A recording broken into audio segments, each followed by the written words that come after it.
నమస్కారం ప్రజలారా. YSRCP Congress party Facebook official పేజ్లో వచ్చినటువంటి వీడియో ఇది. పెద్దిరెడ్డి రామచంద్రారెడ్డి ఏం మాట్లాడుతున్నాడో ఇందాం, ఆ తర్వాత మనం ఆయన కౌంటర్ ఇచ్చే ప్రయత్నం అయితే చేద్దాం. ప్రజలారా మాట్లాడండి, నేను మాట్లాడు. ఈ రాష్ట్రంలో అధికారంలోకి రావు. ఈ జిల్లాలో కుప్పంతో సహా అన్ని స్థానాలు కూడా మేము గెలుస్తాం. మీకు దమ్ముంటే ఎన్నికల్లో పోరాడు. ఈ ఇట్లా చౌకబారు మాటలు మాట్లాడి నిన్ను తగ్గించుకోవద్దు చంద్రబాబు నాయుడు అని బుద్ధి చెప్తున్నా. నీకు ఇంకా ఎక్కువగా మాట్లాడాలనుకో రాజు తప్పని కూడా నేను చెప్తున్నాను. చూసినారా ప్రజలారా, ఏ విధంగా అహంకారము, ఏ విధంగా అధికార మదము, ఏ విధంగా కండ కావరంతో మాట్లాడుతున్నారో చూసినారా.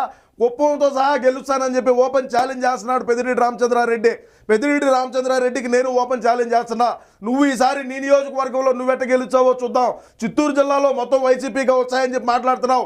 నీ సీటు కూడా నువ్వు గెలవలేవయ్యా ఈసారి. ఏ విధంగా రాష్ట్రంలో అవినీతికి అక్రమాలు పాల్పడినారు, నీ చిత్తూరు జిల్లాలో ఏ విధంగా నువ్వు నీ కుమారుడు ఏ విధంగా అక్రమాలు అవినీతికి పాల్పడినారు, అవినీతి అడ్డాగా మార్చినావు చిత్తూరు జిల్లా నువ్వు పెద్దిరెడ్డి రామచంద్రారెడ్డి అని ఈరోజు నేను తెలియజేస్తా ఉన్నా.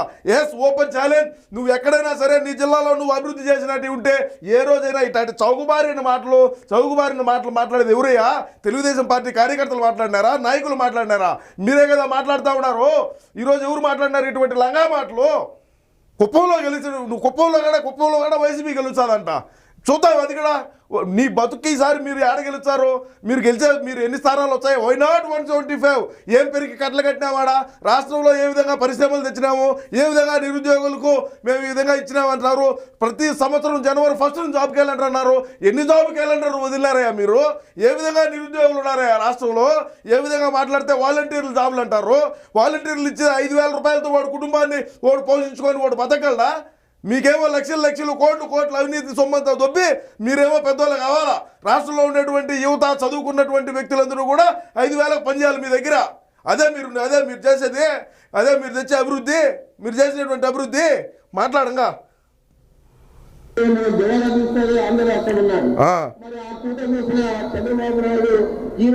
ఆ కోత కూసిన నువ్వు, నేను నీకు చెప్తున్నా, ఆ కోత కూసినటువంటి నువ్వు రాష్ట్రంలో ఎక్కడైనా సరే సంపద అనేది మీరు సృష్టించినారా?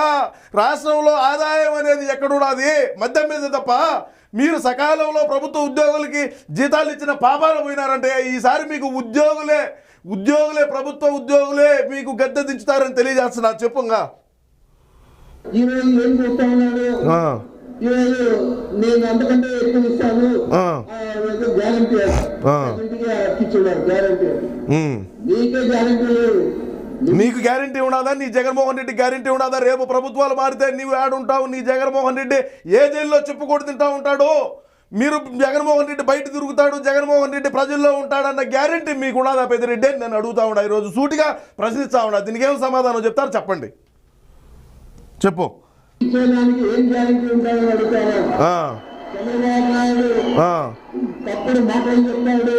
ఎన్నికల హామీలు అంతా కూడా వీలు కానివన్నీ కూడా అమలు చేసేదానికి వీలు కాని హామీలన్నీ కూడా ఇస్తాడు. మోసపోకుండా మనం చెప్తా ఉన్నా.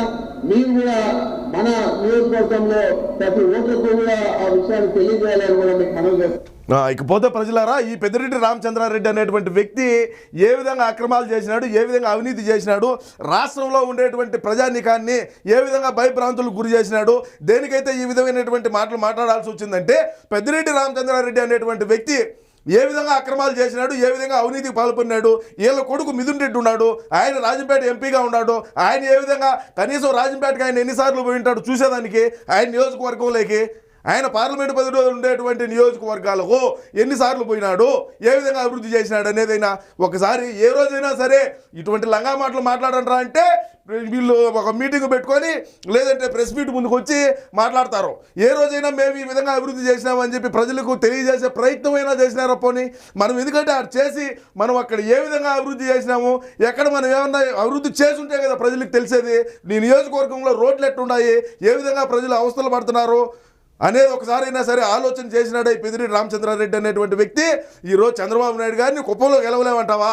నీ బతుకు నీ నియోజకవర్గంలో గెలుచు చాలు, నీ జగన్మోహన్ రెడ్డి నియోజకవర్గంలో గెలుస్తాడు అనేది ఒకసారి సర్వేలు చేయించుకోండి, లేదంటే ప్రజల్లోకి మీరే పోండి. ఏమి మీరు పోయినారు కదా ఇంతకుముందు, ఇంటి ఇదే కొంపకని చెప్పి మెట్లతో కదో దాంట్లో స్వాగతం పలికిందే రాష్ట్రంలో ఉండేటువంటి ప్రధానికం అంతా కూడా. ఇక్కడైనా సరే పెద్దిరెడ్డి ఇట్లాంటి అవలే మాటలు మాట్లాడొద్దు. రాబోయే రోజుల్లో మిమ్మల్ని గద్దె దించి రాష్ట్రాన్ని అభివృద్ధి వైపు నడిపించుకుందామని చెప్పి రాష్ట్ర ప్రజానికం అంతా కూడా ఎదురు చూస్తూ ఉన్నారని తెలియజేసుకుంటూ నమస్కారం.